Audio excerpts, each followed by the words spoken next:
I'm coming in hot, with no preamble, loosely formed opinions, and barely a script. So hang on, and let's look at what DC has lined up for the next decade or so. This week, James Gunn's plans for the DC Universe were unveiled. Along with some projects that were expected, there were also quite a few surprises. Up first are the two previously shot movies, Shazam, Fury of the Gods, and The Flash, which apparently resets the DC Universe, according to the announcement.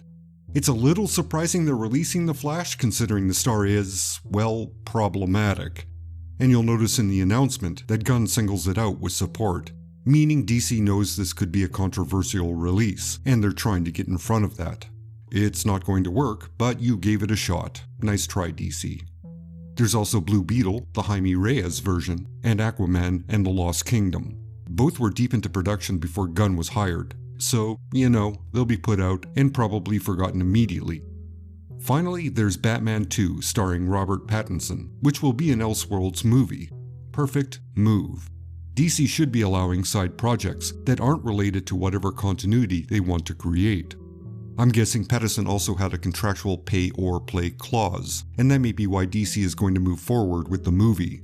That is, it would be cost-effective to make it, since it's in pre-production and a chunk of change has already been spent, rather than buy out the lead actor and shut down production.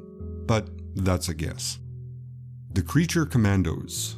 This project is already written by Gunn, which is a good sign. And according to the announcement, Gunn is looking to switch back and forth between animation, TV, and the movies, maintaining a continuity between mediums. Meaning the Creature Commandos could end up in a movie, with the voice actors playing the on-screen roles. Good move. The lineup is significantly different than the comic, but that's not surprising really, because the cast needed to be fleshed out a tad. And it looks like the male vampire, Vincent Velcro, yes that was his actual name, will now be a much hotter female vampire. That's a far better choice than, well, adding Dr. Medusa as a female character. And there's Jake, the silent robot killing machine with a soul. Hooray, good choice, very good choice. The Fish Lady and the Skeletal Nuclear Man are the new additions. I was too lazy to investigate who they might be. Waller. Initial thoughts? Well, it's a Peacemaker spin-off with a writer from Watchmen and the creator of the Doom Patrol TV series, so it has potential. But on the surface, not the most interesting project announced. Lanterns, a True Detective-inspired Green Lantern show with Jon Stewart and Hal Jordan. Yes, all the yeses possible. That's really all I have to say. And Chip, you have to have Chip. I demand Chip. Paradise Lost. This is a Game of Thrones-inspired series taking place on Themyscira before Wonder Woman, but I'm guessing a younger Diana will show up. It is HBO Max, so if they go with the relaxed restrictions, it could be somewhat interesting, possibly bloody, and a bit shocking. Just don't make it all about the boobies and girl-on-girl action, please. Don't completely cater to the horny people in your audience. Booster Gold, another HBO Max series that is probably going to go for the gritty loser angle. Yeah, that's definitely a wait-and-see type of thing. It's on par with Waller on the interesting scale. Meaning, not so much. Superman Legacy. It's being written and directed by Gunn, so this could finally be a Superman movie that's worth watching, putting aside the Richard Donner movie that is. It's also the new beginning of the DC Universe. Gunn has a good recent resume, so this should be a hit, and it's the movie DC needs to get right in order to be finally taken seriously. If they can get their main, high-profile, cultural icon correct, then that will, by extension, legitimize the universe itself.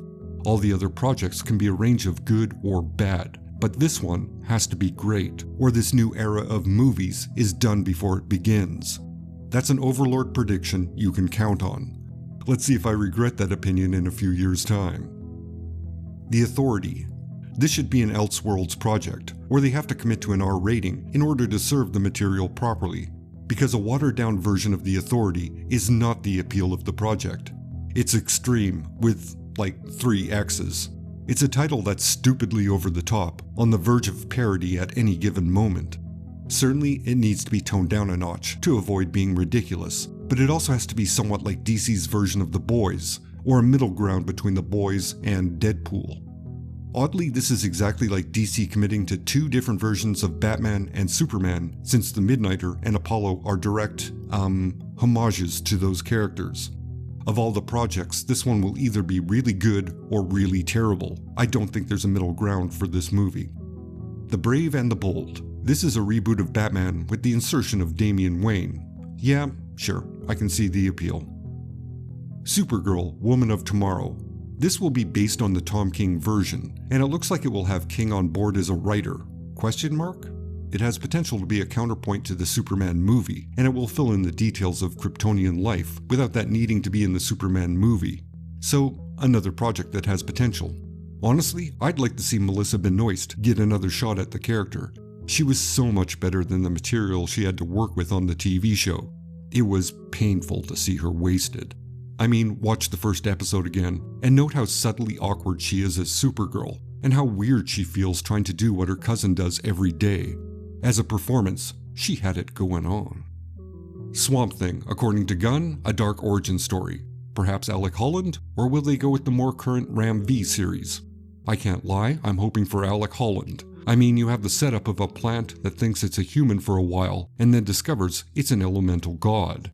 It's an easy-to-update concept with so much potential, which is no slight to the Ram V version, but the Alec Holland mythology is already fully developed and just waiting for the right creative team to exploit it. Alright, that's the roundup. What projects are you looking forward to seeing?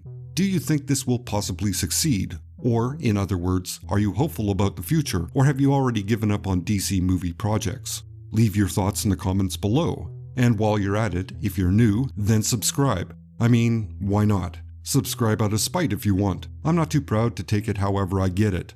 If you like to see more of these hastily produced, unpolished videos, then give this video a like. Your views, likes, donations, and comments all help me decide whether to do more videos like this. It really is that simple, so use your voice, my little overlords. All that's left to say is, until next time.